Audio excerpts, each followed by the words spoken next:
Whoa, whoa.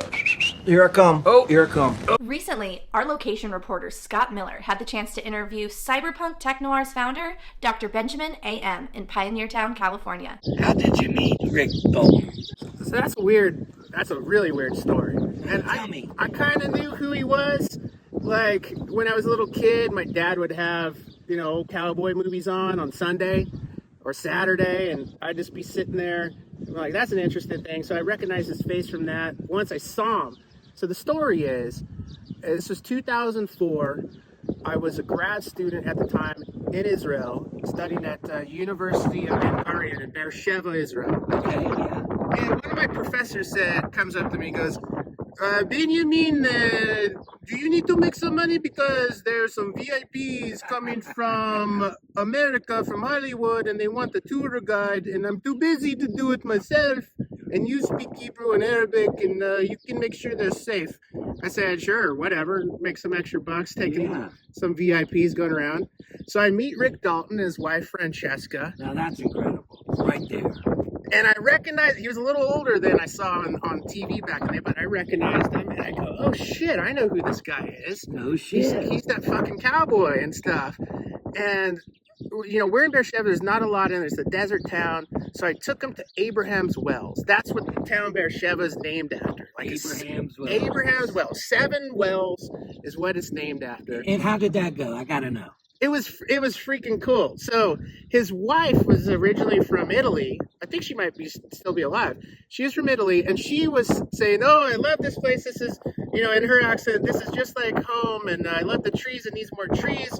So then she got us on the whole philanthropic conversation, saying, "I want to give money to Israel to get more trees." Exactly. So that was the first thing. Anyway, the second day was, I got a call again saying they want to go to more places. I said, okay, cool. Where'd you take them? They wanted to go to Bethlehem because they're Christians. And I said, well, that's in Judea. That's where, it's under the Muslim control. Is that dangerous? It's a little dangerous. Yeah, a little dangerous. And Rick Dalton says, well, you're a California boy from the desert. I trust you. Cause I said, okay, I'll bring my 6-shooter. No shit. Seriously. I love it. So we go into Judea, and I take them to the Christian sites there.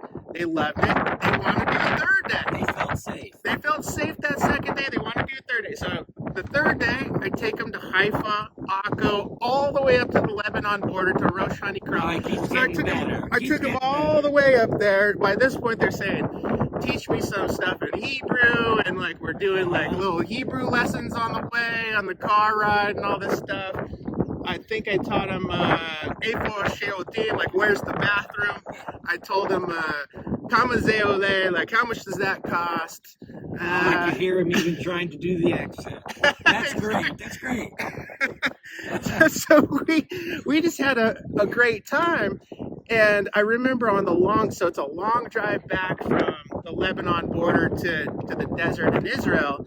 And Rick was saying, I really want to donate a lot to Israel. So they're donators. They want to donate trees. He said exactly.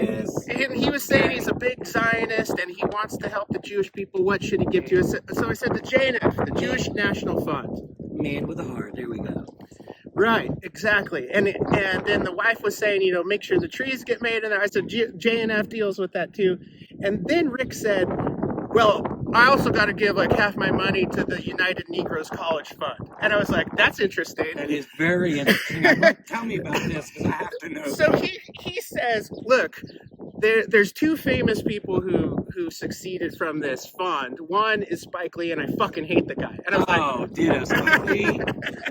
We can just squash him. I'm right with you. I thought it was strange that he started with the guy he didn't like, that he wanted to fund this thing. And he said, well, Spike Lee sucks because my favorite director is Quentin Tarantino. Love him. And he goes, Spike Lee is always coming after Quentin Tarantino about his dialogue and this and that.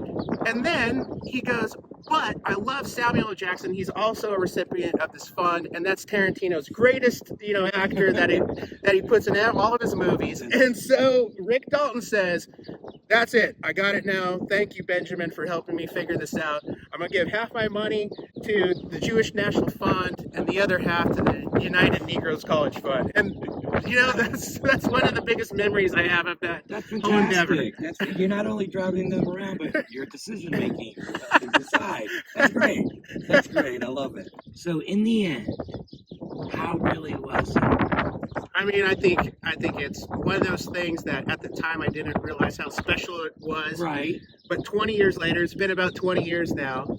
It's one of the greatest things in my entire life. It's one of those milestones. It's a splitting event. I think about, things before and after that meeting. Rick Dalton was such a charismatic and amazing man. And, him killing those motherfuckers in Hollywood didn't come up once. What an impact for him to make that impact 20 years later. I love it. I appreciate the interview. Thank you. Yeah, my pleasure. Thanks, Scott. Thank you. We'd like to thank Cyberpunk Technoir and Red Apple for making this possible. Remember, kids, smoke responsibly.